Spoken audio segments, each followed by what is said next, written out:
I'm a mountain that speaks. But you can also know me as the release. Today I want to talk about something you've been carrying as guilt. You forgave them, really forgave them, did the work, processed the pain, released the anger, but you don't want them back in your life. And now you're wondering if you actually forgave them at all. Because everyone says real forgiveness means reconciliation. Real forgiveness means letting them back in. Real forgiveness means forgetting what happened and starting fresh. But that's not true. That's not forgiveness. That's erasure. And you don't owe anyone erasure.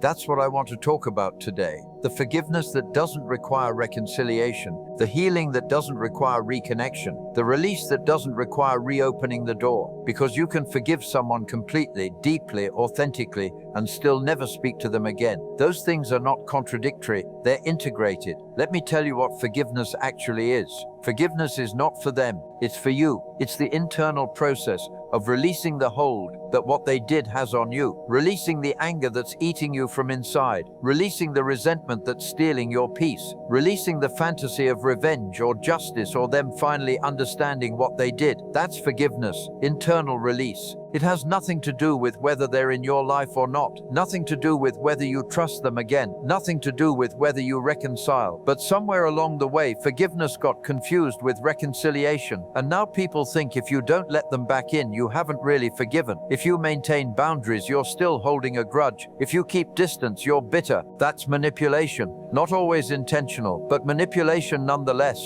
because it puts the burden of proof on you.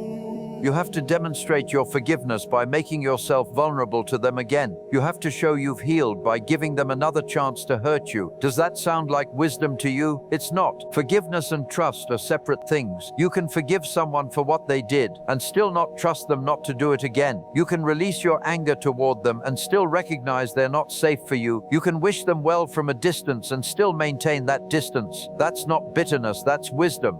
Let me tell you about someone I watched. Let's call them the forgiver. They were hurt deeply by someone close, someone they loved, someone they trusted, and the hurt was not accidental, not a misunderstanding. It was betrayal, clear, intentional.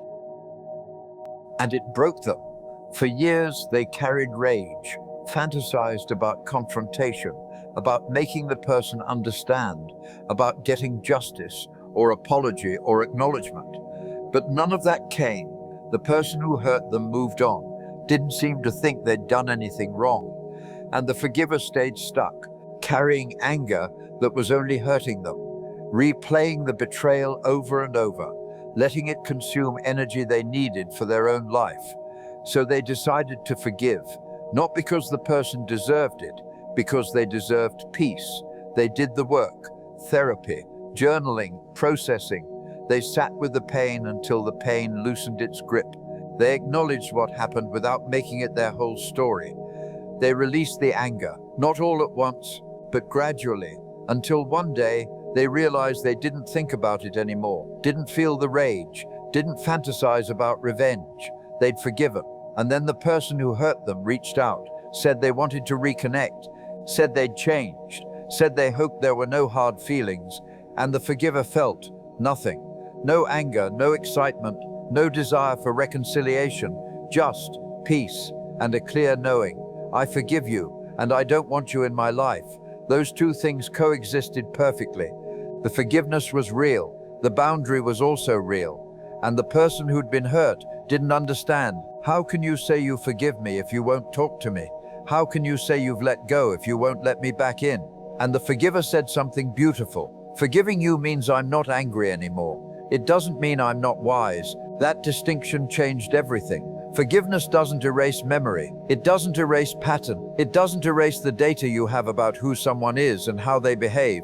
You can forgive someone for hurting you and still remember they're someone who hurts people. That's not holding a grudge. That's learning the lesson. Now, let me address the pushback you're going to get. When you forgive someone and maintain distance, when you release anger but keep boundaries, people are going to tell you you haven't really forgiven. Spiritual teachers will say true forgiveness is unconditional. Family will say you're being stubborn. The person who hurt you will say you're holding a grudge. Don't believe them. They're conflating forgiveness with access, and those are completely different things. Forgiveness is internal, access is external. You can do the internal work of forgiveness, release the resentment, find peace, and still decide this person doesn't get access to you. That's not contradiction, that's integration. You're honoring both your healing and your safety. You're releasing what they did to you without inviting them to do it again. That's mature forgiveness, not naive forgiveness, not performative forgiveness, not forgiveness that serves them. Forgiveness that serves you. And serving you might mean they never get close again. That's okay. Now let me give you something practical. If you're struggling with this, if you've forgiven someone but feel guilty for not reconciling, I want you to ask yourself some questions. First question, have I released the anger? Not do I occasionally feel angry when I think about it? That's normal, that's memory. But is the constant rage gone? The obsessive replaying? The desire for revenge? If yes, you've done the internal work, you've forgiven. Second question, is this person safe for me? Not have they apologized, not have they changed supposedly, but based on their actual pattern of behavior, based on who they've shown themselves to be, are they safe? If no, maintaining distance is wisdom, not bitterness. Third question, am I maintaining this boundary out of self-protection or punishment? This one's important. If you're keeping them out to hurt them, to show them they messed up, to make them feel the consequences, that's not boundary, that's punishment. But if you're keeping them out because being around them is not good for you, because you don't trust them, because you're healthier without them, that's boundary. And boundaries after forgiveness are completely valid. Can you see the difference? One is about controlling them, one is about protecting you. Forgiveness with boundaries is about protecting you. Now, let me tell you something about the people who insist forgiveness means reconciliation. They usually fall into one of two categories. Category 1, people who hurt you and want back in. Of course they'll say real forgiveness means letting them back in. That definition serves them. It requires you to give them another chance. It puts the burden of proof on you. You have to demonstrate your spiritual growth by making yourself vulnerable to them again. Don't fall for it. You can forgive them completely and still decide they're not safe. Category 2, people who've never been deeply hurt. People who theorize about forgiveness without having had to do the brutal work of it. People who've never had to forgive betrayal or abuse or deep violation. They have the luxury of idealism, of saying forgiveness should be unconditional, of saying real healing means reconciliation, because they've never had to choose between their peace and someone's proximity. But you have, and you chose peace.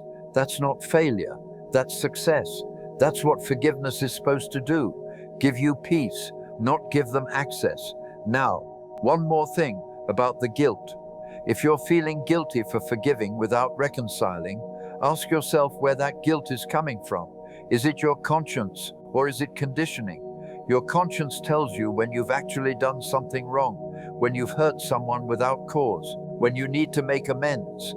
But conditioning tells you you're wrong for having boundaries, for prioritizing your safety, for not giving endless chances to people who keep hurting you. That guilt is not truth, it's programming, and you can release it the same way you release the anger, by recognizing it doesn't serve you, by questioning where it came from, by choosing peace over people-pleasing.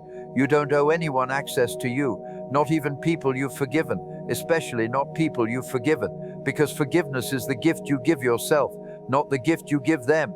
And protecting that gift, protecting your peace, protecting your healing, that's not selfish, that's sacred. So forgive, deeply, completely, release the anger, process the pain, find peace, and then, if they're not safe, if they haven't changed, if reconciliation would cost you your peace, keep your distance, without guilt, without explanation, without apology. That's not cold, that's wise, that's forgiveness that actually works. You can call me the release when you need to remember that forgiveness doesn't mean reconciliation, that healing doesn't require reconnection, that you can release someone completely and still never want to see them again. I'll be here, holding space for your boundaries and your peace, both of which are sacred. You forgave them and you protected yourself.